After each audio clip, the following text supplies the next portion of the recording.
Greetings, this is Obi-Wan Kenobi, and I have drifted into the underworld. The Star Wars Underworld. I have a bad feeling about this. Here we go. We must go to the lower levels. The underworld. You've taken your first step into a larger world. You're after something. Ben. Since I've started the underworld, I've met so many great friends. Chris. I grew up in the 1990s, and mall packaging is nostalgic for me. Dominic. What I love most about Star Wars is that it's fun, and it's all-round good times. So, this is where the fun begins. May the Force be with us. This thing really moves! I like this! I can't believe you came all this way to see me. Why am I not in the intro? I gotta come up with a snappy line. What's up, everyone, and welcome back to the Star Wars Underworld podcast. We are your source for the latest breaking Star Wars news, reviews, and discussion each and every week. And this week on the show, we're going to be talking about episode 6 of season 1 of Skeleton Crew, Zero Friends Again. I'm super stoked to talk about this episode, but first, we have some introductions. My name is Chris, and joining me, it's Ben Hart, the Star Wars guy. Well, how's it going, everybody? It's good to be back. It feels like it was like last year's the last time I talked to you guys. It's crazy. Yeah, it's been a while.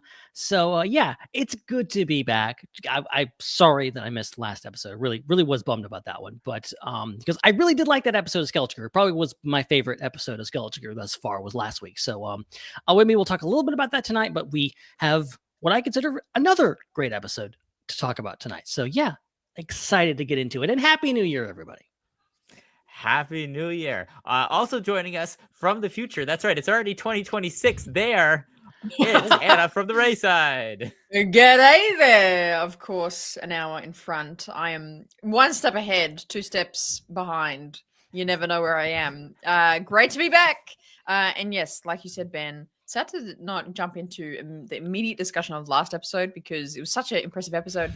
But for 2 episodes to kind of recount, go together, these two meld perfectly because they're like one after another. So can't wait to kind of recap a little bit of our thoughts of episode 5, but also meld that into thoughts of this episode because this show is continually surprising me with how much I'm liking it. So cannot wait to get into it. Amazing. So we're going to do the promotional material very, very quickly, and then we're going to get into our reviews. So we just want to remind everybody to subscribe. If you're watching on YouTube, you can super chat with us. You can become a channel member. You can also subscribe if you're listening to us on a podcasting app. And in the link of everything, in the description of everything, is linked our Discord. So you can join the SWU Network Discord for game nights and watch parties and lots of fun stuff. And make sure you follow us at the SWU on social media. And once again, a reminder that we have a brand new Facebook page. So make sure you're following us on the new one and not the old one. That you'll notice a difference in the significant difference in the follower count. One has about 1,000 times less than the other. But the whole follow us at the SWU does not actually technically correctly affect the Facebook page because that username was associated with the old page, which is may it rest in peace. So follow us. Literally, it's called the SWU on Facebook. That's the name of the page, not the URL. So just go search for it. I don't know what else to tell you. Search for it. And also check out all the other shows on the Star Wars Underworld Network. We got the Raeside Iron Cannon Tales from the Galaxy, Tractor Beam, and more. All right, let's get into it. Let's talk about this episode, the 6th episode of season 1, Zero Friends Again. This episode, of course, was directed by Bryce Dallas Howard. And of course, we've been anticipating this episode because she has made some really quality episodes of Star Wars shows in the past. So and I think it definitely, in a lot of ways, lived up to the hype for a lot of us. I think what I'm going to do, since both of you weren't on the show last week when we talked about episode 5, I think it's fine if we just talk about the 2 episodes as if it's one episode. So if you want to talk about things from the previous episode, that's fine. And then when we do scores, I'll get scores for both at the end. But I think that makes more sense than just doing like a really rapid, like, here's your scores and recap for the last week. And then let's talk about the second half of the story this week. We can just talk about everything. And I will just be less talkative if we're talking about topics that I already talked about from last week, and more when we kind of talk about things from this week. So in general, let's get some opening thoughts on just this arc in general, these 2 episodes, and we'll start with you, Ben. Yeah, so like I said, I really did enjoy last week's episode really a lot. Probably my favorite episode of the series so far. Just kind of had a little bit of everything, it was this great little romp, and also very serious undertones. I think that final scene, Jude betraying everyone and holding a knife to Fern's throat, it's very intense for a show that has been very lighthearted for the most part, and set the stage for like, okay, this is, when it's serious, it gets serious, and I appreciated that. And getting into this episode, like, I think it continued that. I think this show is actually, I will say, I think overall remarkably well paced, because if you kind of look at it kind of overall, we've gotten so far, we kind of like 3 big episodes to start it off with, kind of set the stage. We got the middle 4th episode character piece that was controversial, obviously. And then we got the 5th episode, which was kind of more action, but more into what we're getting into the plot and really furthering it. And a lot of stuff happened. My takeaway from the previous episode was just like that betrayal and everything that happened. It felt like a penultimate episode. It felt like an episode that you would get at an end of a season to kind of set up the ending. But I appreciated the fact that it was in the middle of the season, because you can get a payoff of that. We're still getting payoff of like where that goes. And we still don't know, because like, obviously Jude's betrayal and him having a lightsaber is not paid off yet. So we still have that thing. And we had that to look forward to. That's great. I think I would be angry if that was at an end of a season, be like, they got one episode to tie all this up. How dare you try to do this to me? That would be interesting. But like where they're going with this. And look, from the beginning, I was like, okay, I really like KB. I think KB is my favorite character out of all. I don't know why. That's my feeling. And this episode just proceeded to vindicate me all the way across the board, in my humble opinion, because she gets her time to shine. I think all the other characters have really had their episodes. I think this was KB's episode, obviously, and just great. Such a great episode, such an emotional episode. Like, again, kind of some, like, her almost dying. Like, it's very tough. Like, it's a very things. It's presented in a very technical and very, kind of a weird way that maybe you're not coming out and saying total system shutdown, but it is very intense for kids to be experiencing this, for a quote unquote kid show, which I've heard people online go, it's a show for kids. I'm an adult. I'm not going to watch it. I'm like, God, you're missing out on so much. You're so narrow-minded. But that is all to say that this episode was really great. Maybe not as strong as the last episode, but it didn't need to be. It was a furthering of that story, and really sets up something that I think we can see where this is going, but also I don't know where it's going. So that's why I'm very excited for the last 2 episodes. Yeah, definitely. Hannah, what are your thoughts on this overall pair of episodes? Yeah, I mean, quite similarly. I know sometimes I can be the voice of like, it's not that good when it comes to these things, but I'm finding myself on the other side with Skeleton Crew. I'm really happy with it. I think it's just so refreshing. It's such a light story. It's easy to follow. And we got some great character moments in this episode. The few things that just overall excited me from just this kind of arc that we got of this planet is really the kids acting. and they don't really seem like kids that are just saying their lines. They say like they are those characters. To me, they're much more just believable, and I'm really engaged with them, and I really believe that they are those characters. So I really love their acting and portrayal throughout the show so far. And just in general, this planet we're on is really cool. I love when Star Wars just goes a bit weird, like this weird like day spa place and the munes and the head towels. Like that is some Clone Wars level weirdness, as like how the droid spa day that they went on, in the Clone Wars arc. So I kind of like there was a lot of quirk in both of these episodes, more particularly episode 5. There's a lot of weirdness in it, but it was in keeping with the Star Warsy feel. And then with the main story, I think was really interesting. We see Jod turn on them, which I expected completely, but also was kind of shocked it happened there, because that was episode 5 that he was like, nah, that's it, I'm gonna kill you. So that was kind of a bit shocking to me. I thought that would have been a bit later on.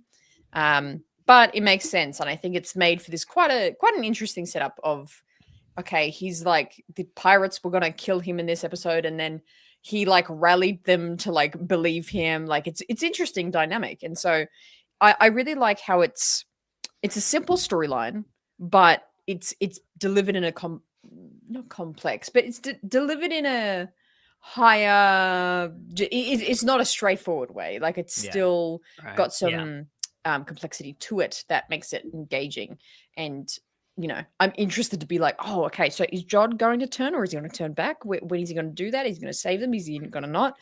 Like, I love that. I think the most successful episodes and shows of Star Wars is the ones that leave you with more questions.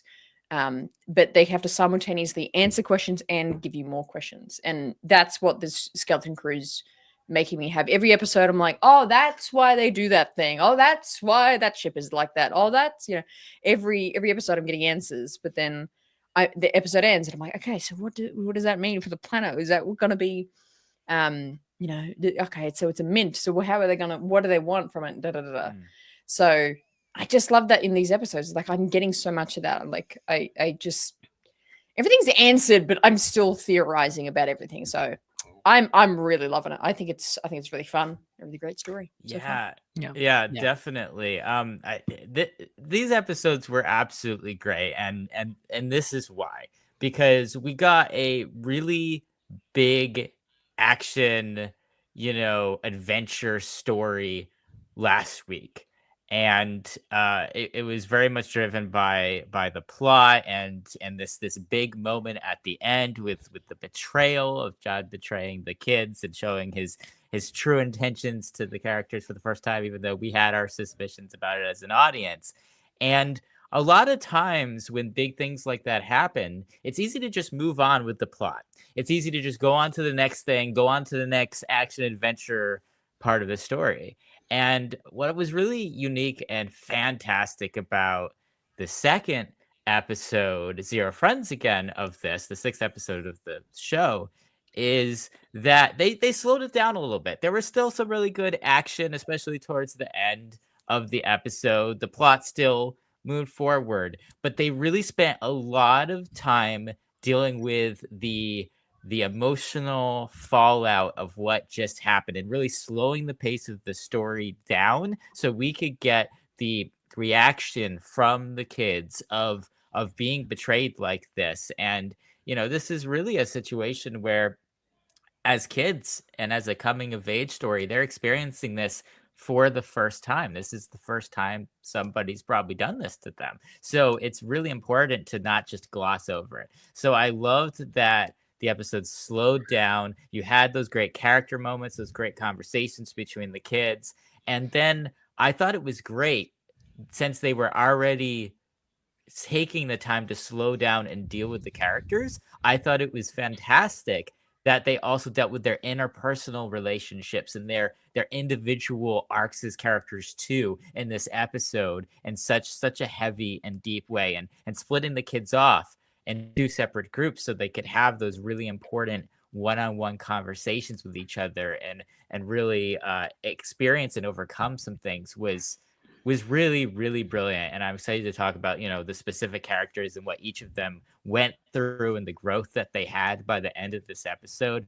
But to me, I mean, this was the height and the peak of storytelling for me, to be able to mix action and adventure with drama, with character development, and just fantastic dialogue and character development and storytelling. Like, I really loved both of these episodes. I loved how we moved transitions from one to the other, how one set up the other, and then I loved the culmination of it with the past episode this week. So let's move on specifically to start talking about kind of how the deal with the betrayal of Jod. So I'm gonna ask you, Ben, first. Like, they're off, they're by themselves for the first time. They have to figure something out without Jod. How do you think the show handled that transition and the initial kind of scenes of the kids trying to figure out like what to do after this? Yeah, I think it's I think it's a really good choice writing wise to, after this moment, to immediately kind of go to, okay, of course there's going to not only have they experienced this loss of a crew member, this crew member who has betrayed them, but also they're going to have some internal conflict between themselves, and kind of these things that have been festering for a while within the group, these things that are real character issues with all these characters, save for Neil. I think Neil is a perfect little angel, always will be.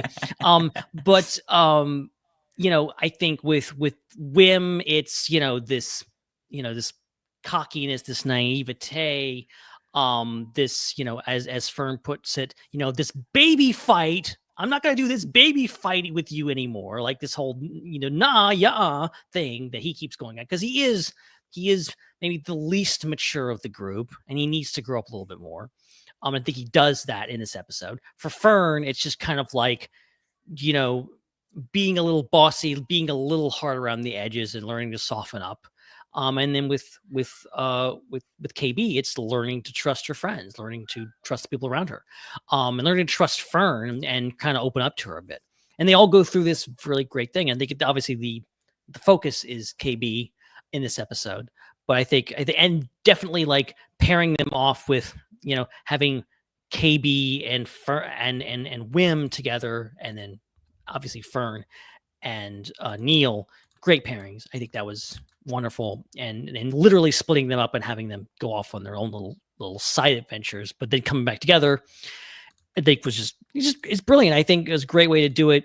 And I think, again, kind of like a slow moment, again, good pacing with like not continue the action, not continue the drama, but continue this, like, we're going to stop for a moment, take a breather, and learn something about these characters. And, we've known for a while, it's been pretty upfront that like KB's got a medical issue. One of her moms said it in a previous episode. What is that? And we get a pretty good, assessment of what's going on there. I think it's very intense, very intense. But I think introducing some conflict with these characters and having them work it out is really well done. And just the satisfaction of them not having adults around, because they've been this whole thing of this like, we're out on this own. We can't do this on our own. We have to have adults. And then they find an adult, and the adult screws them over. Well, now they don't have an adult, and they did it anyway. They flew the ship. They even Fern's arc in this is, don't press that button. Well, okay, I'm going to press the button that they specifically told me not to do, and I'm going to be the person to press that big button. And it works out for them, and they fly the ship away, and everything is okay. That's a really satisfying. And this skeleton crew didn't need Jod. They didn't need him. They are self-sufficient now, which is very satisfying. Yes, definitely. Mm-hmm. Yeah, no, I totally agree with this. Am I? Wait. Is my There was a slight lag. Oh. But okay, just right. start talking, and I'm going to be quiet. Amazing. Okay, yeah. Well, I was just going to totally agree. I think, the characterization in this episode very much reminded me of the episode of Bad Batch where Crosshair goes and meets Mayday, stranded on some planet having to do a menial task, but it's all about the contrast of different characters and their dialogue and how they learn something off each other and then kind of come together at the end. It's very much like that episode with these two pairings, and I liked how they did that. Like what Ben said, that split of those two really fit, and it was really interesting. But yeah, also to the point of they don't need adults, and I think just as a story concept, that's a really great story. I think to, as in, not that don't care about adults, but kids can be confident, they can trust themselves, they can believe in themselves, and then they can, do it all together and save the day. Like that's key. That's classic storytelling. That's fairy tale, that's fantasy, that's classic story for kids. And I think that's a part of why this show is like, it is hitting well in terms of its story. It's hitting well. It's landing well. Because that's a really important part of kind of child storytelling. But yeah, I again, it was just reminded me so much of that Bad Batch episode. It was a really great character contrasts here. Yeah, that's a fantastic point. Yeah, it's very well done. And that's something that the Bad Batch really excels at. Like the character storytelling in the Bad Batch is really, really great. I think it's one of the greatest of all the Star Wars series. So it makes sense that this episode, which is one of the best character episodes of live action, really mirrors that animated show that was written so well with that aspect of storytelling. Hannah, what do you think about the way they paired the kids? Because there's lots of different pairings that they could have had. What do you think about what do you think are like the unique things about the characters that really made the pairings work really well for what they were doing with the individual characters? I think it was good that they split up Wim and Neil, because I think they have been set up so well together to be these best friends, and how, like in that first episode, Neil was like, "I'll fail the test to be like with you and like still be in the same class." Like they've set up and characterized that their friendship is really strong and really great. So I liked how they split those up, but not in a like mean way. Like I'm glad they didn't have some random tiff or little argument or something. It was just like, oh, we're gonna try these different things, and I think that was good for their development.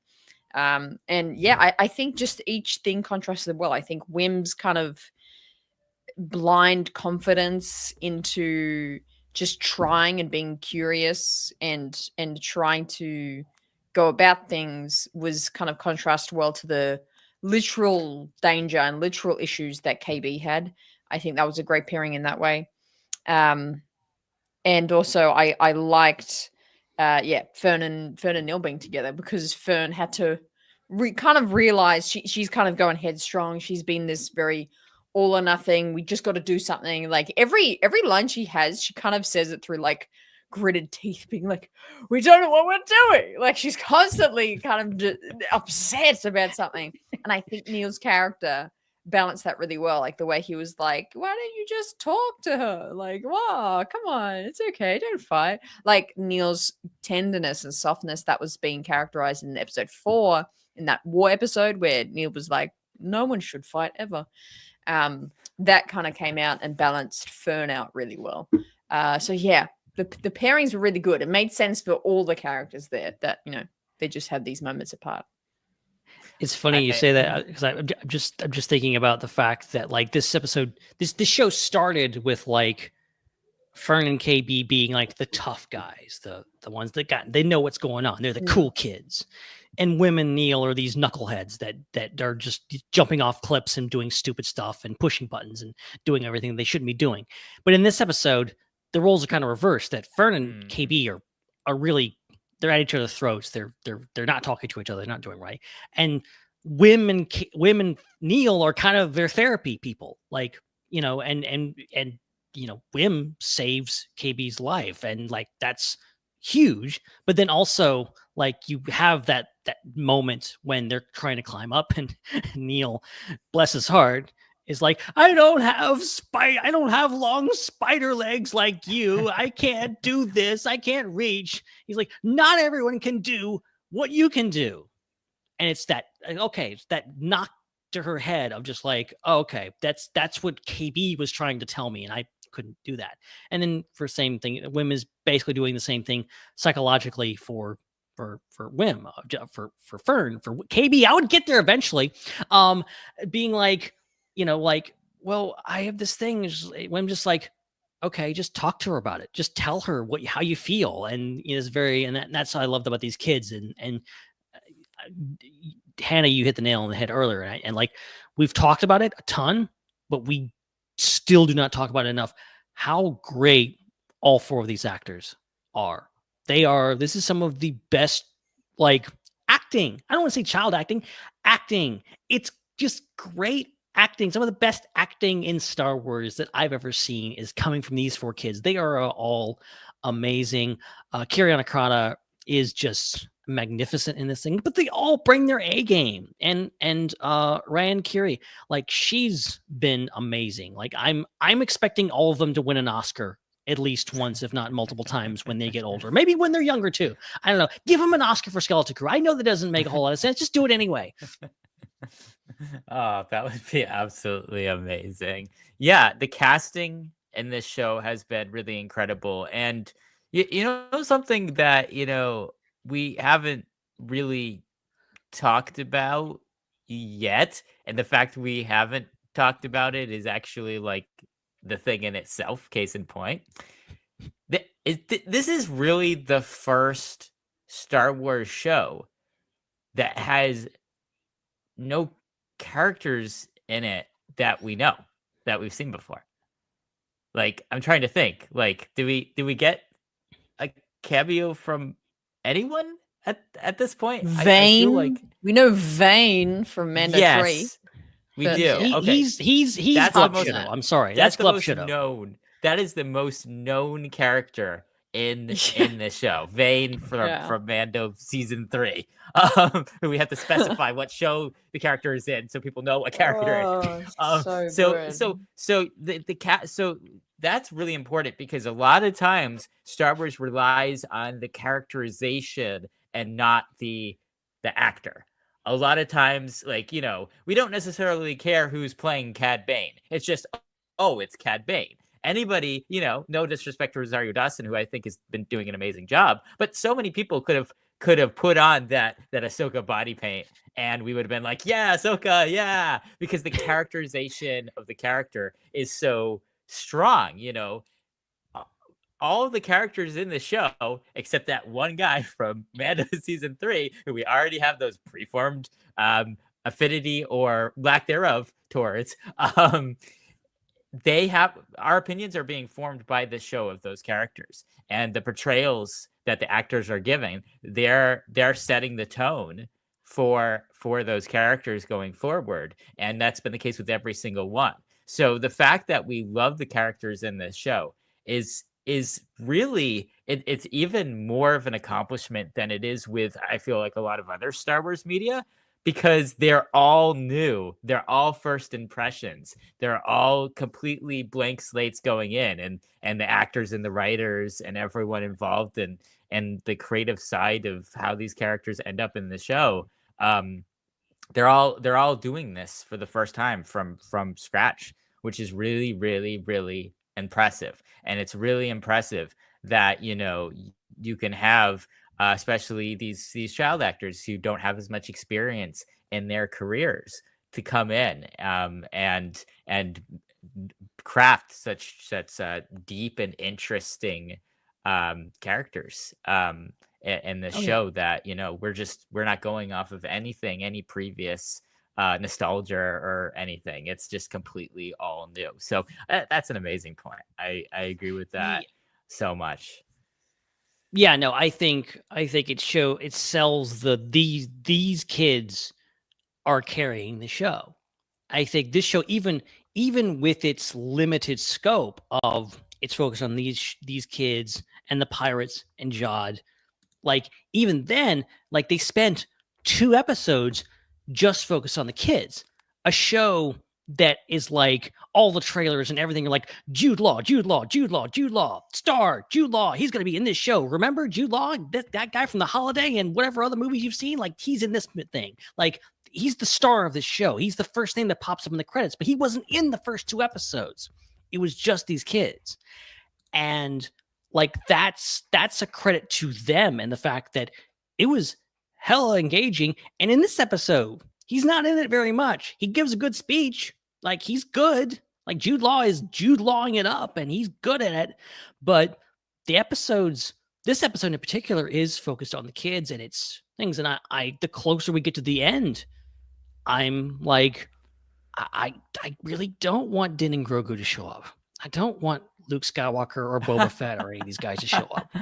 I kind of like this show just being off on its own and doing its own thing. And maybe if there's a season 2, we'll get all the crazy cameos, but I don't need that in this show. I like this show being a standalone thing and just doing its own thing. And I appreciate that. I appreciate that this show has really committed to its stars, because they are absolutely up to the task. And so yeah, who knows what the next episodes bring. Apparently the next episode is going to be a very Jod heavy backstory episode. That's what Jude Law said. So we'll see how that goes out. But yeah, I agree with you. I think these actors have more than made the show stand on its own. Yeah, certainly. So yeah, let's talk about Jod for a little bit, because while all this stuff is happening with the kids and there's this amazing character development, really something that's moving the plot forward a lot is the scenes with Jod. And what do y'all I'll go to you, Hannah. What do you think about the trick that he was able to play, that he was able to turn in when he was in captivity, and the monologue that he gave? Yeah. I think it was such a great scene. I really, really was engaged with that moment. And yeah, the monologue that he like gave to be like, don't you want more? Rah, rah, this is, follow me. This whole rallying the troops was really persuasive. I was like, let's go, Jod. I was really committed to what he was saying. And I think he delivered it so well. But it shows that vein, well, pun intended. It shows that vein in him that it is out for the riches. But I think we've seen this a few times in Star Wars before. And so I'm very interested to see how they're going to set up where this goes. Well, not set up where this goes, but get the answer of where this will go. Because he has to have, there's either going to be, he's going to stay a disappointment and he's going to stay the evil guy. And he's going to get to Atten and we'll see him there and they'll have to lock him up, or he's going to have that turn. But this scene specifically he has with the pirates was really interesting. And again, coming back to that thing where I feel like we're getting more information, but then we have more questions. We got more information about Atten here, which I really loved, how they're kind of talking about it, how this Captain Renaud, like, his ship and being the Onyx Cinder and trying to get there, and he failed, and now what do we do? Like, that was a great just little scene to really fill us in a lot of the information around Atten and why the pirates are so into getting there. But yeah, Jude Law's speech here was really great. I really, really loved that scene. Can we get a single on Spotify of Jude Law singing that Tack Renard sea shanty? Come on, please. Disney, come on, somebody do it. That was something. I loved that. Someone had a backing track to that. That was really great. I loved it because I was expecting him, when I heard that he had the opportunity to appeal and give one last speech before they took him out the airlock. Which by the way, I think is kind of an interesting concept, because it's very reminiscent of like the walking the plank concept the sea pirates. So I kind of like being sent on an airlock is kind of like the space version of walking the plank. So I thought that was an interesting kind of nod to the history of the genre. But yeah, when I was expecting kind of something great. I'm like, oh, he's gonna give a Luthen Rail type speech here. Like I was waiting for it, and then he kind of like, when he was given the opportunity, he started out being silent. He started out with a very long pause, which later we found out was for dramatic effect. But it worked for dramatic effect because even as I was watching it, I had that anticipation of, oh, is he actually going to say something or not? Or is he just going to yield and not say anything? And I actually had that moment of wondering, like, is he actually going to make a case for himself or not? And then that anticipation was very brilliant. And just when it was built perfectly, he started speaking and he spoke. And, you'd expect somebody who feels like they're not in control, who's really kind of anxious to speak very fast, to be really frantic, to try to get in as many words as possible within the time limit. So the fact that he started very deliberately and slow as he spoke, he said more with the tone than he did with the words at the beginning, of saying like, I'm calm, I'm collected, I don't need to rush this. Like I know exactly where I am and I'm fine with it. And I'm gonna tell you why. And then he started getting into, a really, really great speech, connecting to, the individual pirates and what they kind of wanted and needed. So yeah, I thought that was really great. I thought the speech was really great.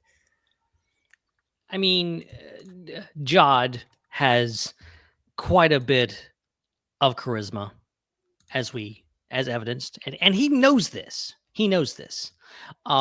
So I think he knows that kind of all he has left is charisma, and then we're seeing why he ended up as Mad Captain Silvo in the first place, is because he can give a speech. He may not be able to deliver on the goods, as evidenced by the first scene of the first episode, but he can rally his troops. He can rally the pirates into believing in something, which I think when you're in a den of bloodthirsty, greedy pirates who will kill each other and stab each other in the back for nothing, you got to have charisma in order to actually things. It's kind of the most powerful and the most charismatic person wins in that scenario. So very interesting to see how this plays out, because he's basically back into the same situation that he was, which is at the start of the first episode, he's like, we're going to go attack this place and it's going to have a lot of money. And they get there, there's no money. And then he's back to like, I know a place where there's money. And, he's got to be thinking in the back of his mind, like, this better work. This freaking better actually happen. So yeah, I'm very curious. I don't know. Do we have any theories about next episode? I mean, we literally have less than a week to go until the next episode. So is it even a point to actually speculate about it? But I am curious because it feels like everyone's converging on Ad-Aden. That's where we're going. But I don't know. You have any theories, Hannah?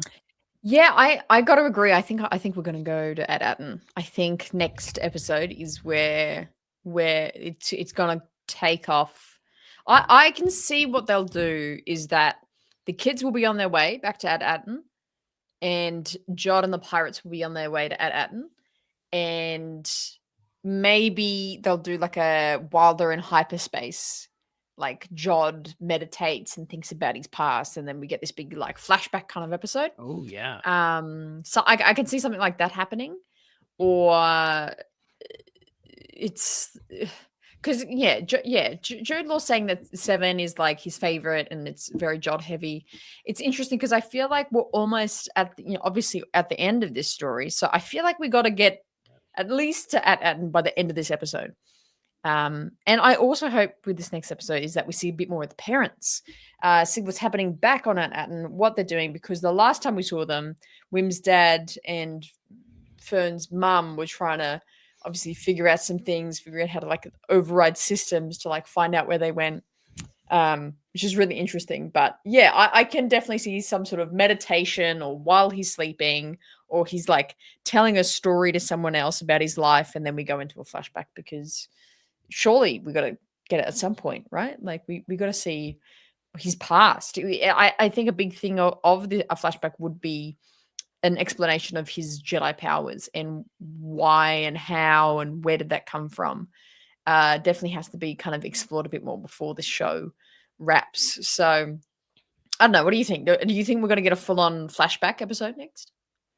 Well, yeah, and based on what Jude Law has said, we're going to get some type of Jodwick Zank Dash Zenton, whatever the hell his name is. We're going to get some, maybe we'll finally actually get his name. I hope we never actually find out his real name. That's my hope for the rest of the season, is that they He's never just got like reveal 8 his real name. names. Yeah. Hey, Yeah. that's just, they'll never, we'll just call him Jude Law forever. But I am very curious to see that aspect, that like, okay, we're going to actually find out maybe where he came from. Seems to this last episode, this whole your focus determines your reality line seems to imply that he perhaps had some connection to the Jedi way back when. But you know, who knows? It feels like the kids are going home. Like they have everything they need. They have a ship and they have the coordinates. Why wouldn't they go straight home? But I'm also kind of like, is that too easy? Because we have this subplot with the parents, them trying to get a message out to them and to, you know, get the kids back. And does that screw with that? Is that not going to be a resolution to that? You know, that subplot of like, oh, the kids are back, so everything we did was for nothing. I feel like there's going to be some payoff with that. I think the show is pretty tightly written. They're definitely going with something like that.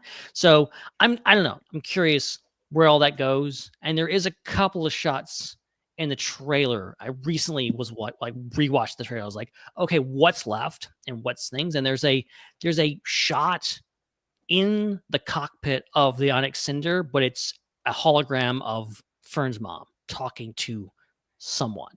So I'm like, okay, what's up with that? Where are we going with that? I'm very, very, very curious. Yeah, that is there's still like there's so much plot that's left. And while it's true that we've kind of reached the end, that I think you alluded to this at the beginning when you were talking about how like we kind of know pretty much everything at this point. Like as far as the mystery goes, we've solved the mystery of kind of what Atten is. Right. But now we know that it's all the conflicts now that are all going to be coming to a head, and that's going to be really interesting to see how that shakes out. And I hope that in true pirate movie fashion, that the mint on Atten is just like massive mountains of golden credits. It's just like all of this gold, like even more so than the underground lair that we saw last week. Which I would add, I thought that it was really there were some really funny things, like some really, I thought, kind of quirky, funny things in this episode that I absolutely loved. I loved how when Jod came out of like the manhole, he was just like covered in all these like golden chains. He's got all around. He's got both hands are just full. Like he's grabbed as much as he could. I mean, that's just such a classic pirate thing, such a classic scoundrel thing to do. Like he knows that he has, you know, infinite riches in his future with Atten, which he very much plans to go to and plunder, and yet he's still hanging on to this meager amount of gold from the lair. And it was really also funny. I'm pretty sure, even though it was a really quick shot, I think when SM-33 came out too, I think he had stuff on him Yeah, as well. he was all decked out. Like, and ordered SM-33, you carry as much as you get out of here too. Like that was really funny. Which did we see? Is SM-33 okay? Like, so okay, so That's not true. Did he get hit or something? What happened? He no, definitely got shot. so they blasted him the same way. It was like a deactivator thing or something like that, or some kind of thing that like stuns him. So they knocked him out immediately, like they did back on the space station back in episode 2. But then they immediately go like, grab the droid, and you could see them in the background hauling him away. So the pirates have SM-33, even though you don't see him. So I think that also speaks to, and again, I had to step away for a few minutes. So if someone already said this, I apologize for stealing your theory, not knowing it. But that speaks to talking about like the theories about what's going to happen with the conflict with Jude and the kids and everything. I think that's a little bit of a hint towards it, because you can't imagine this show's going to end with SM-33 having Jude still be his captain and still taking orders from Jude. Like, that doesn't make sense from a storytelling point of view. If he's starting out being established as Fern's droid and like Fern's first mate, then I think you have to end it that way too. So that suggests that there's going to be a direct confrontation between Fern and Jude, and she's going to somehow force him to yield, and she's going to take the captainship back from him, and then SM-33 will then take orders from her again. That's what I could imagine is going to happen because of his involvement in that. Or I thought maybe the turn in the end may not be as much in line with what Jude's doing, but maybe SM-33 kind of grows a spine and is like, no, I'm actually not going to serve you, Jude. I'm gonna, because I think SM-33's arc is that he was like, what are these kids? I don't even know if they are kids. Like, he didn't really care about them. To like, I think SM-33 likes those kids. I think he wants to protect them, and he enjoys their company. And maybe even like is indebted to them because they did save him from being, they insisted Jude go back and save him. So in the third episode. So like, I could see that happening. I'm just like, him being ordered to kill them or something like that. And him like, nah, I'm not going to do it.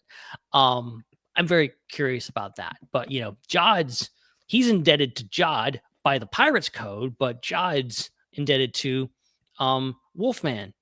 Jack or whatever his name is.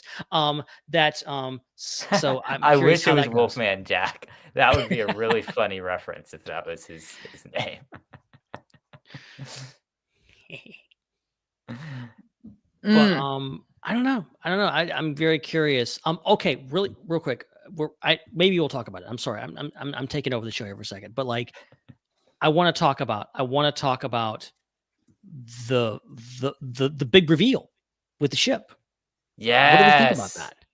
I really liked the whole shedding of the outer skin and getting a new version of the ship. But I'm I really love that. Yeah, it was a really interesting moment.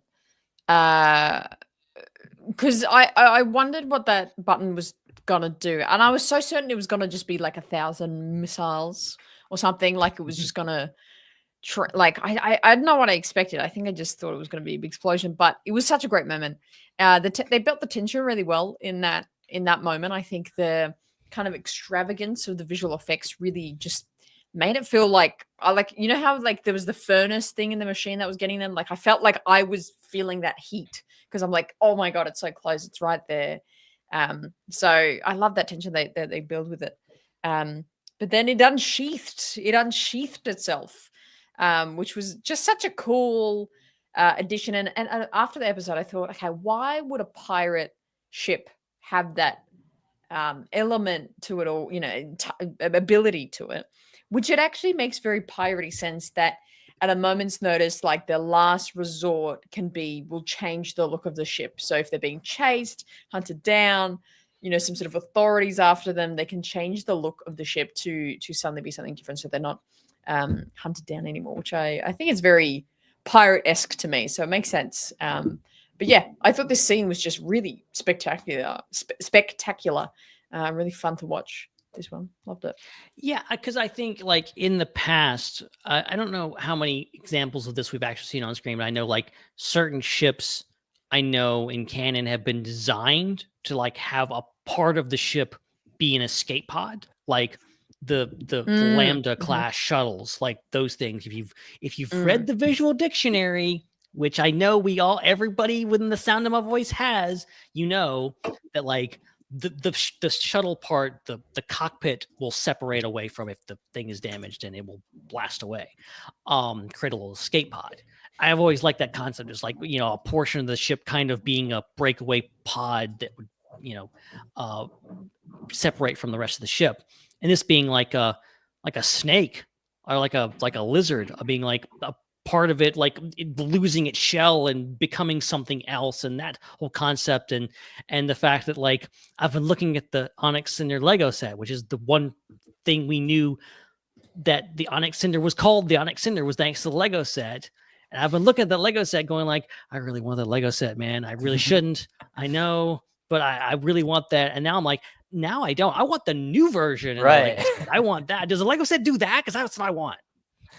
Yeah, that would be a really cool set. Hopefully there's another version of it, or somebody else like Hasbro makes like a HasLabs of it, or somebody's got to make the that would be really cool. I love it. I love the concept because, oh man, I'm remembering. Is it a scorpion? Is it scorpions are the animal that can do that? Am I remembering that correctly? Biology is my weakest subject. I know that there is some like insect or animal that has the ability to kind of shed its tail and part of its body if like a predator. I feel like that's a certain lizard. I feel like it's a certain lizard. Like an iguana, lizards. maybe? I think lizards in general can regenerate body parts. So. Yeah. Thumbs up to that. Thumbs up to fireworks to that even. Wow. What is this? Can I get fireworks, please? Yeah. I think Australia just why does she get all the fireworks faster there? Wow. That's so funny. That's incredible. How was already? Mando and Grogu? Was it good? Did you enjoy it? One more review. Oh my goodness. Yeah. So yeah, I think that makes sense. Like a lizard. Yeah. So it reminded me of like the ship is like that animal that does that. So that was cool. And then the other thing, speaking of like animals, I loved what they did with the crab like creatures having like their shells being made out of thrown away tech. Like I thought that was a really cool concept. And then like the big mother crab, like I thought that was really cool too, and that was really unique. So there was lots of like little interesting, just like really cool things in the episode, from the cinder to those crab creatures. Really cool kind of moments that don't mean as much to the story and the characters, but still make for just a really cool Star Wars adventure story. So that was really great. Ben, you thought that you escaped it, but I'm making sure that you do not. It's time for Ben's Connection Corner. Connections in the corner with Ben. It's Ben's Connection Corner. Do. How's it going, everybody? Ben's Connection Corner is filmed in front of a live studio audience. I snuck it in. What did you think? You caught me off guard or something, huh? Okay, maybe you did a little bit. But hey, look. You guys wanted connections. Ooh. I got connections. I got lots of connections. I'm ready. So Dom's not here to stop me, so we could be here all night. Who knows? We could. We definitely could. So from this episode, I noticed that what is it? I think they're called trash droids. Are they trash droids? What they're called? Oh, the Literally? crab things. The crab things? Trash crabs, right? Trash Yeah. crabs? Yeah, they Sure. literally in Okay. the like the audio, I think the audio description or the subtitles, it literally called trash crabs. Like that's what they're called. Amazing. So in they're using all kinds of different things as their quote unquote shells. One of the first ones you see is a protocol droid leg upside down on top of it, using it as a shell. And then I noticed another one in the background was just an R4 unit dome, just using it like a turtle. This is just great. It's just so good. And I also noticed I did some research on this because I'm dumb when it comes to stuff like this. Literally anything besides Star Wars, I'm dumb. Just consume, I'm dumb. So Fern says, I need to reset your occipital link in your head. And I'm thinking, that's just Star Wars lingo, blah, blah, blah. Like, no, occipital, it's a real medical term for it means the back of your head, which is exactly what KB's condition is. So that's pretty cool.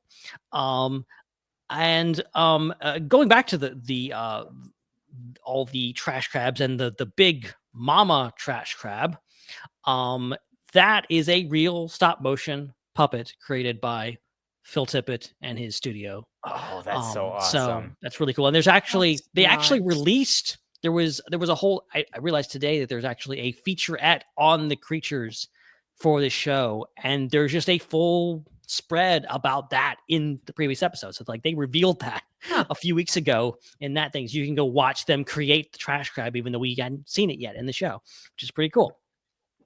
And I also like that this is a stretch of a connection, but I'm going with it. This is me stretching it. I do this all the time.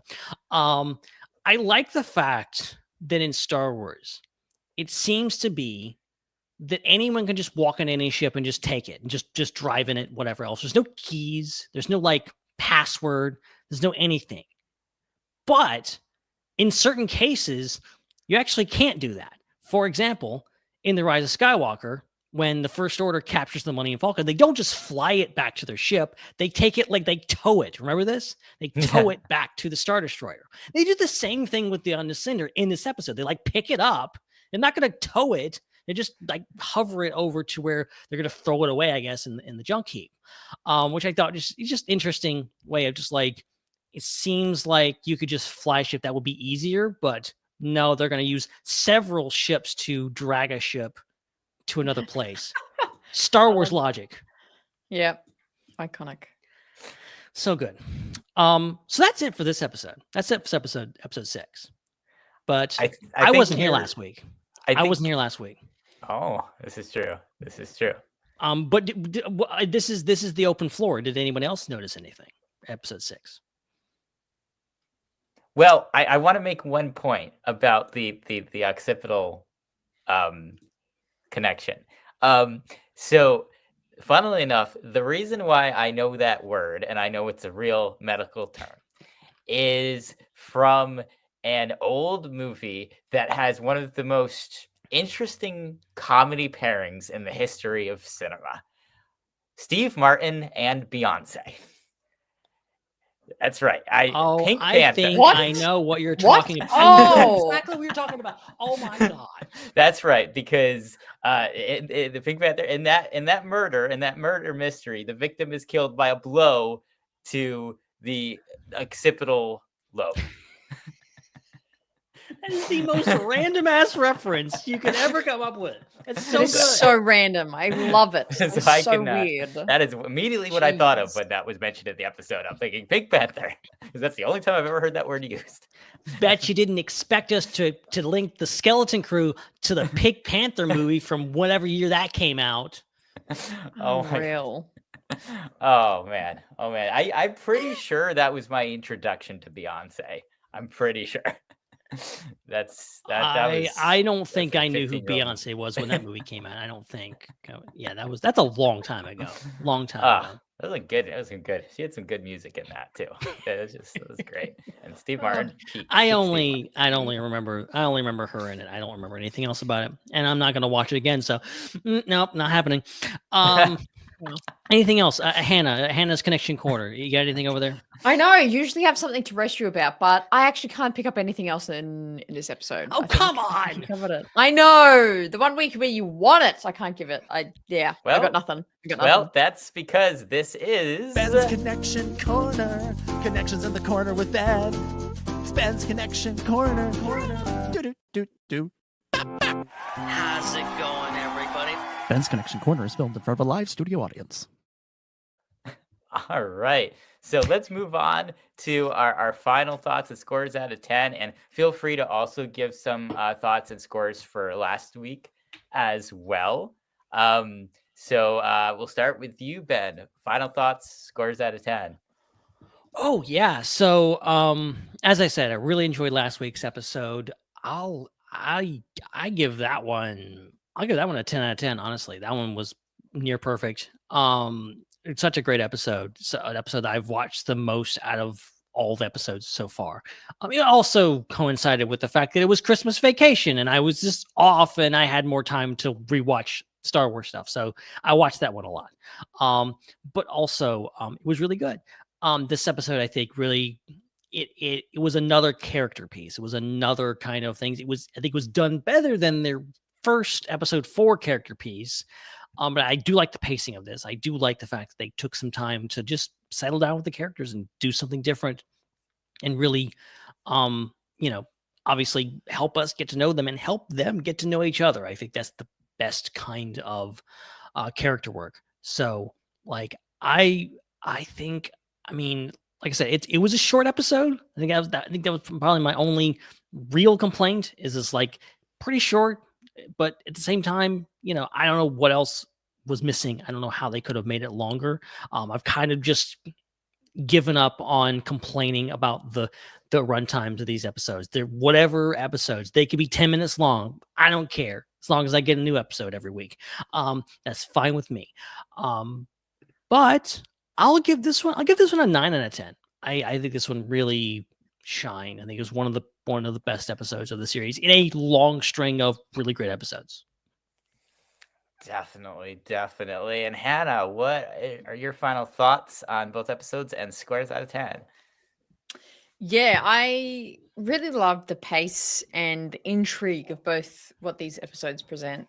Episode 5, there's so many elements, and I found that, talking of length time, episodes 5 length time was just perfect. It was spot on. I think it worked really well.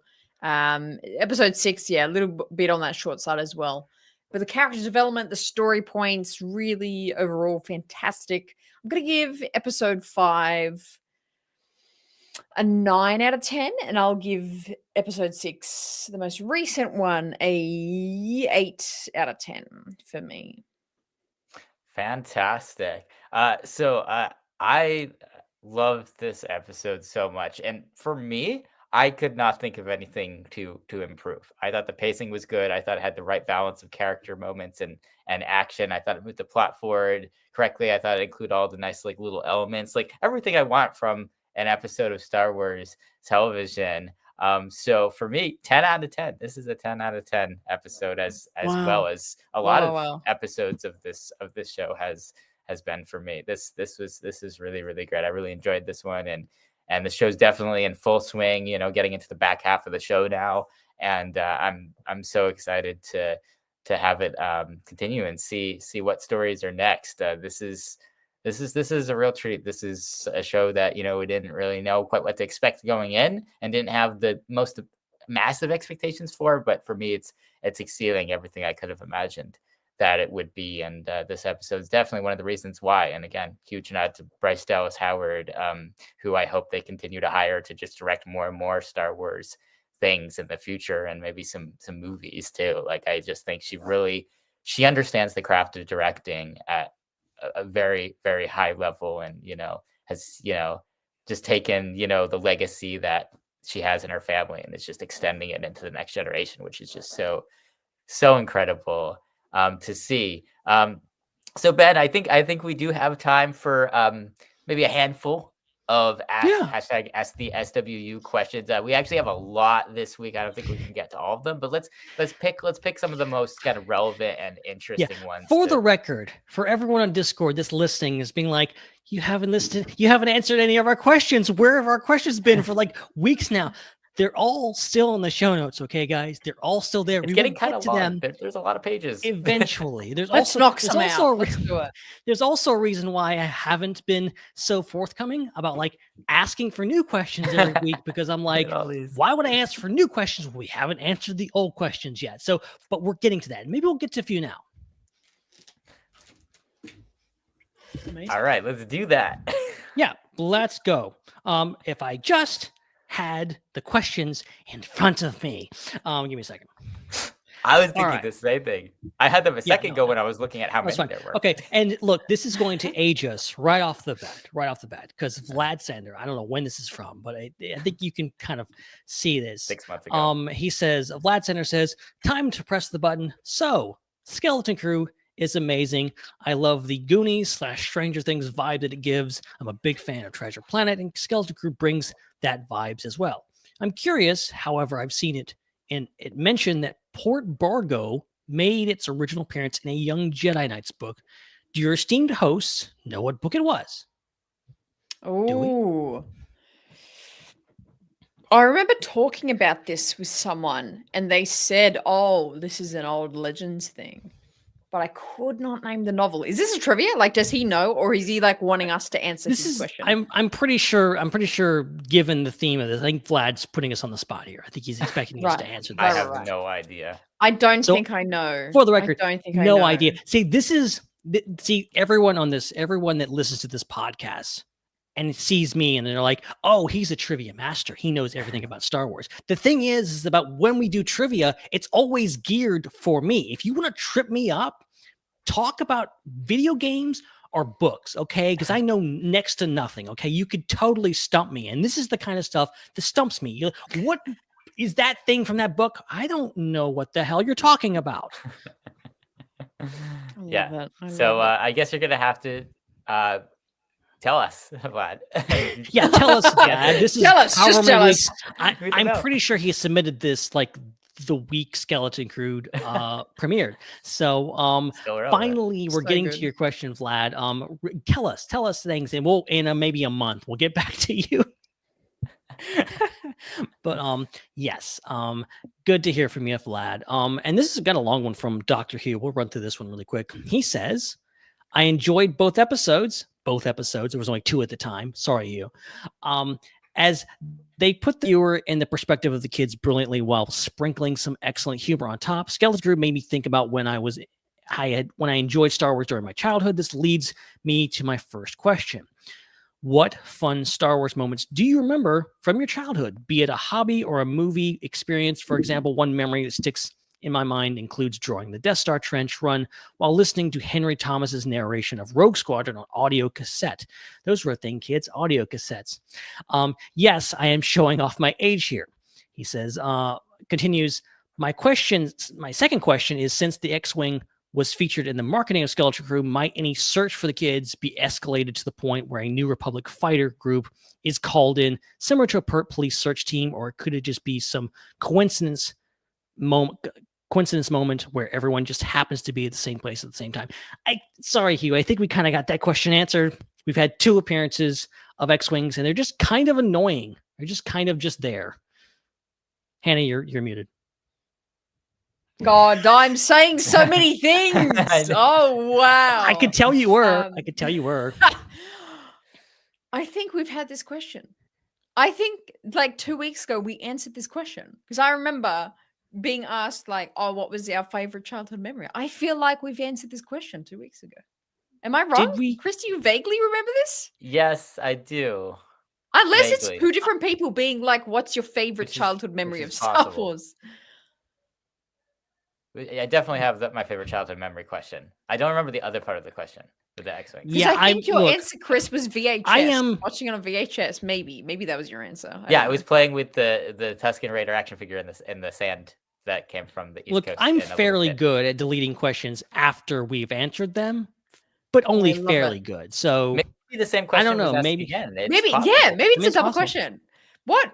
Yeah, I'll go seeing with a new Phantom one. Menace in 3D. I think that's. Yeah. Oh, did you say think of a new one? I'm gonna come. I Um, have plenty of stuff. I was struggling just picking one last time, so I can do another one. Yeah. So I remember for my 8th, I think it was my 8th birthday party. So this would have been the year that the Phantom Menace came out. One of the activities at my birthday party was a pod race. And so what I did was I had all of these Star Wars ships. So I had all the kids at the birthday party choose a Star Wars ship. They were all like Hasbro ships. And then we all did a lap running around the house carrying the ship. Oh my And gosh. Whoever won yeah. won the pod race. And of course I raced around with Anakin's pod racer from the Phantom Menace. That is so cute. That is adorable. I love that. That's That's awesome. great. That's great. That's great. Yeah. Yeah. What about you, Hannah? Any more Star Wars which- childhood memories? Yeah. It's a memory, but mainly because it was kind of chaotic. I was one day, well, as a kid growing up and wanting to be a Jedi, I wanted to be as like athletic and like, what's the word? Like nimble and gymnastic like a Jedi. And I would always attempt to do like handstands and like cartwheels and things and be able to like do these like flip things. Like I would always be trying to do that. I tried to do it. It was so hard one day that I was trying to do a handstand. I like kind of crumpled and had a, kind of just fell over when you fail a handstand. And I got my finger stuck between the ground and the lightsaber that was clipped on my belt. Oh no. And I broke my pinky, and I had to. It was in a cast for 6 weeks, and I genuinely. Oh my god! But also, it's such a lame bone to break, being like I broke my pinky. Like not fun. It's not a cool one. So that's quite a pertinent memory in my mind of wanting to be a Jedi that hard. I'll break bones to become a Jedi. That's incredible. That's incredible. Yeah. I don't have any memories. I've never broken a bone in my I body. thought you were gonna so say you have no memories, man. Yeah, I was like, wow, what a whoa. I don't have any memories associated with Star Wars and memories. traumatic events. Yeah, I can't match you there.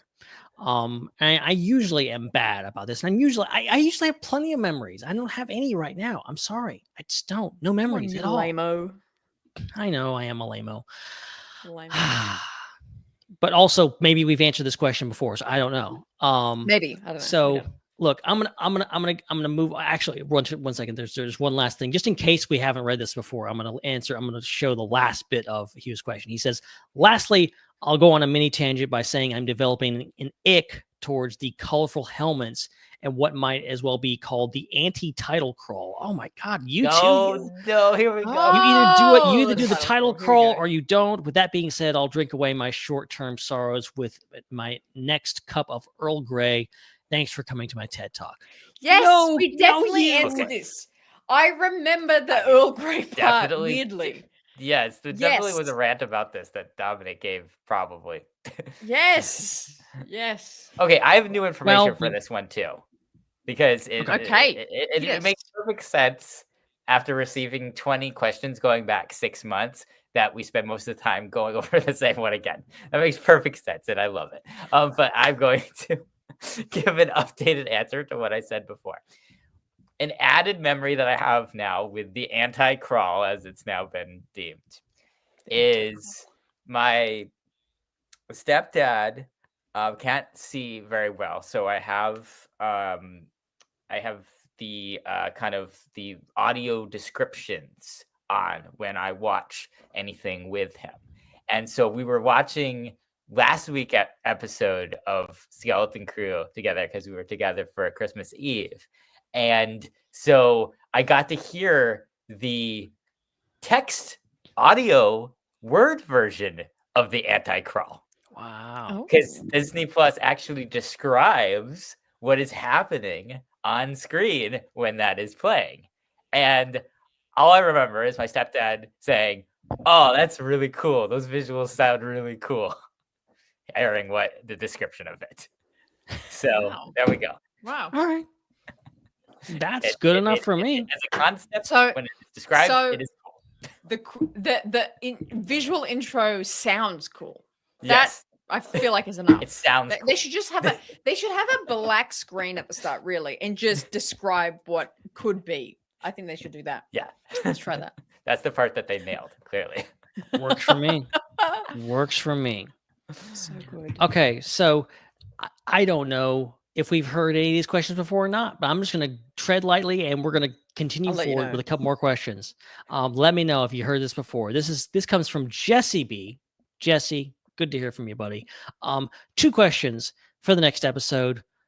Question first is, what was your biggest surprise moment in Star Wars? Way back when it was new property, Vader being Luke's dad, spoiler warning, would be the most people's answer, but what is it with all the new content we've gotten? And question 2, what's your favorite media format for Star Wars? I personally have a tie between the books and the animated content. So biggest surprise and your favorite medium to enjoy Star Wars. I definitely have an answer to this one. I remember this moment very specifically, and this was a collective surprise moment of me and everybody around me. So if anyone's been listening to At our last. podcast for more than, oh my gosh, at this point, more than 10 years. Okay. That's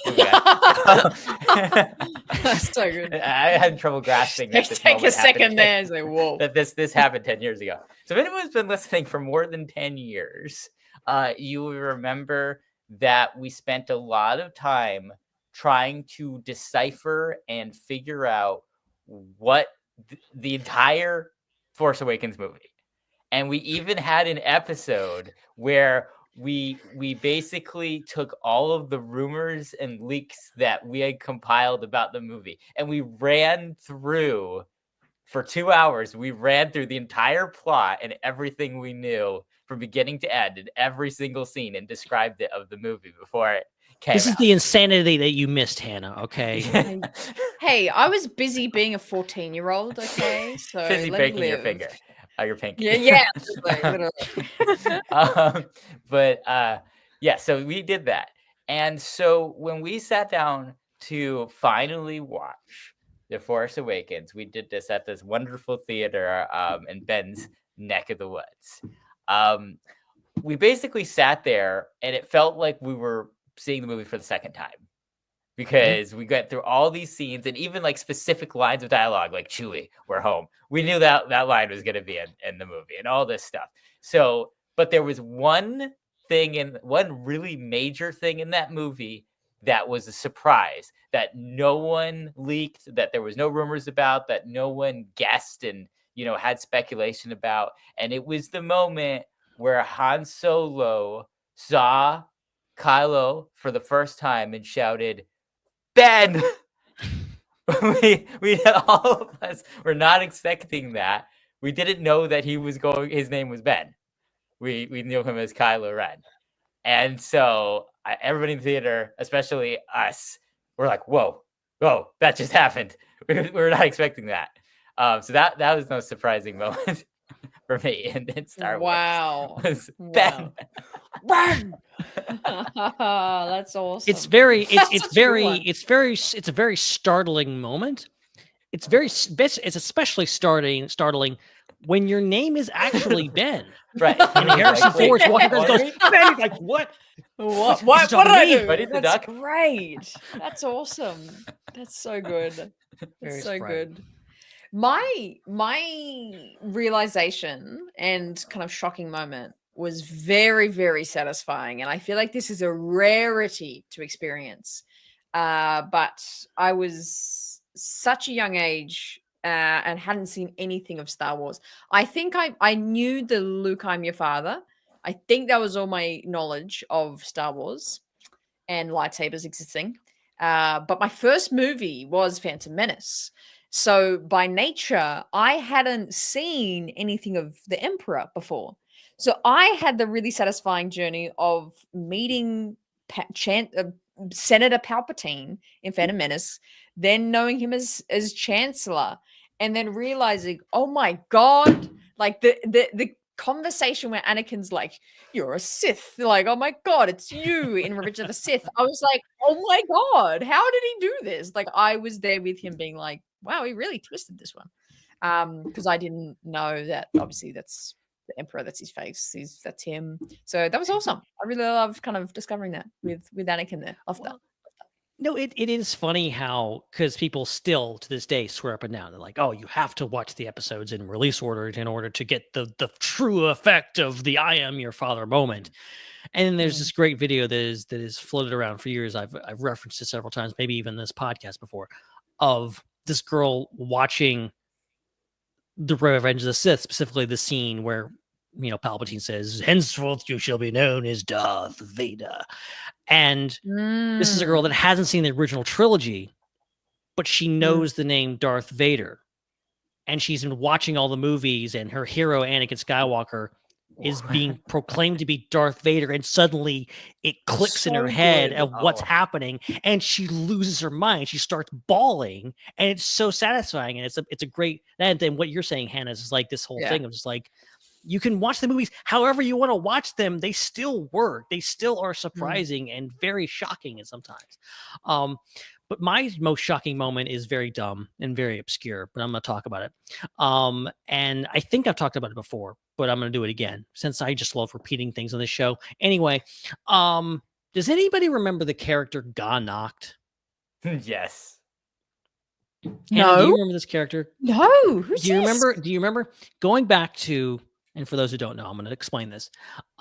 Season 1 of Clone Wars, the episode Duel of the Droids, there is this pudgy, short Trandoshan character that kidnaps he looks like that. R2. Yeah. He's on the ship. Yeah. That guy. Yeah. Okay, that I know dude this guy. that kidnaps R2-D2 and tries to sell him to General Grievous. And there's a scene where he's hunched over this table where R2's been taken apart, and General Grievous is standing next to him.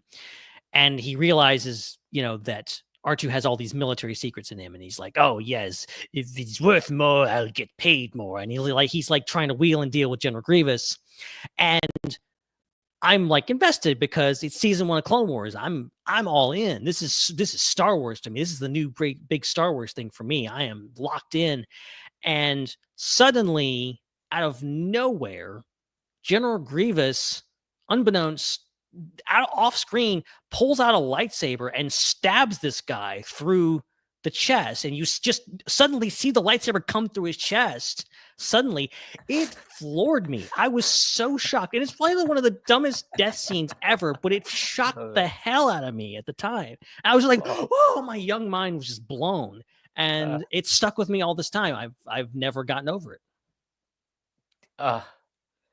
Hannah, you're still muted. Or you're muted once again. Wow. Oh, that is a scene. That is a moving scene. That is shocking. And half the people listening to this episode probably don't even know what I'm talking about. I know that so well. This was one of my favorite, imprinted in your memory. Yeah, this is one of my favorite maybe like months in the history of Star Wars, because we were just getting, season 1 was like the experimental season of Clone Wars, and we were just getting really off the wall random things that tonally were not cohesive at all. And I just remember, you know, at that point, I think I was going on this thing called iTunes and paying $2 to download the episode to my computer to was watch it $2 or was it like $1.79? Because it was $1. Like, it was $1 like in change, 99 or something. It was almost that. And I remember downloading it and watching those episodes and just I just remember techno music. I just remember hearing aggressive space techno music composed by Kevin Kiner, just being like, what is happening right now? There's a bunch of droids and they're all fighting with each other, and there's techno music, and this feels like, you know, the movie Robots. Like what is happening? Like it was just so off the wall and so random at that time. And I remember Godnacht very well, and Goldie, the Pittsburgh Steelers astromech, who was the star droid. of that of that arc. Like those are some fun times of that. Yeah, I'm pretty sure it was like $1.99 an episode. I used to. I still have a bunch of Clone Wars episodes because there was no streaming service. There was nothing. You either bought the episodes, or you didn't watch the episode. I remember it was like $1.99 because got to season 2, and there was the scene where Asajj Ventress pulls a clone into her lightsaber and then kisses him, but Cartoon Network thought that was too intense for kids, so they cut it out of the episode. Then I bought the episode. That scene wasn't in the episode. I emailed Apple and said, I want my money back because you took the scene out, and they gave it to me. They gave the money back to me. Oh man, and what you could have done with those $1.99 back in 2008. Amazing. I just remember I had like a 4 or 5 step process to watching Clone Wars episodes back then, because it was so much more complicated than just being like on Disney Plus and then you just watch it like it is with the Bad Batch now. Like the first step was downloading the iTunes episode and watching it for the first time and paying for it so I could see it right away. The next step was waiting a certain amount of time so it could be free on StarWars.com and I could watch it again. But after a while, they would remove it from StarWars.com and add new episodes. So then the third step was, by that time it had been out on StarWars.com, you could go on YouTube and you could search for it, and you could find like a really, really bad potato quality square version of the episode on YouTube that often was like stretched weird and everything was like the wrong proportions, and that someone just like bootlegged and threw up there. And so I would download that, and then I would convert it into a certain file format so I could put it on my PlayStation Portable. And then I would have the episode forever for free on the go on my PSP. And then I remember just in the middle of the night, just, when I couldn't sleep, just watching Clone Wars episodes on my PlayStation Portable with my Sony headphones, which literally, that's why I have these headphones now, because they're so good. I still buy the same brand that came with the PlayStation Portable 15 years ago. And then after all that, after maybe 6 months, a year, it would come out on DVD, and then I would buy the DVD box set, and then I'd watch it on my TV for the first time. I love it. It's quite and see, and people don't realize, because we don't talk about this much, for obvious reasons. But this is no joke. The part of the reason why the Star Wars Underworld is called the Star Wars Underworld is because the original Facebook page was created in part to distribute pirated copies of Clone Wars episodes. Oh, yes. The truth comes out. Oh, I'm willing to admit that now. I'm pretty sure the statute of limitations is up on that. Amazing. Yeah, it's been over 10 years, so it's can't get you now. I can't get you now. I used to when you used to Google like Clone Wars on Google, things that I wrote about the show used to be on the first page and like one of the top 10 things that came out, because what I would do is I would pirate an episode of the show right after it came out. I would watch it really quick, and then I would quickly write an essay about it and post it on a blog.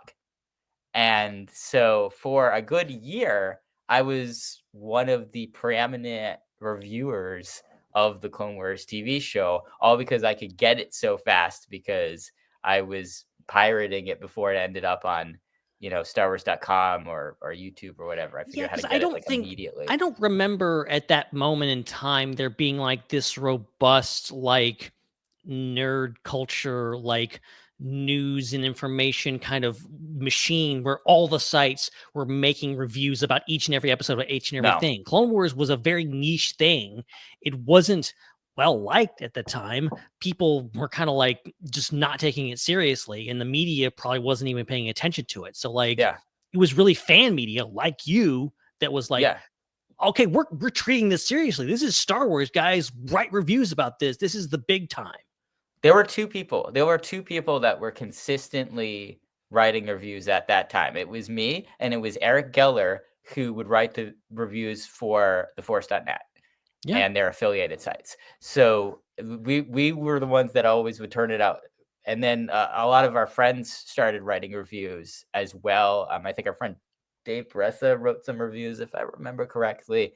There were a lot of people that started doing it around the time that I started. I think Brian Young, was doing Yes, it back for then Big too, Shiny yeah. Robot. Yeah, he Yeah. also started writing some reviews around that time as well. And I think some of those might have ended up getting syndicated into like some Salt Lake City publications or something.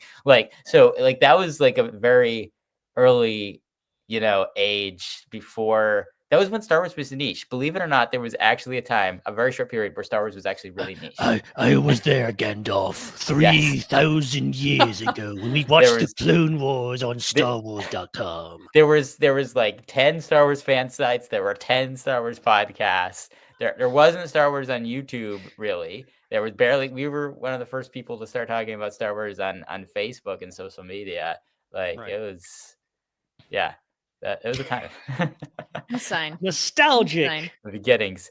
Okay, so I think that's all the time we have for the hashtag. Okay. AskSWU. For just real quick, AD the Demon Slayer in the chat sends in a super chat, $5 super chat. Thank you so much for that. And he answers the question.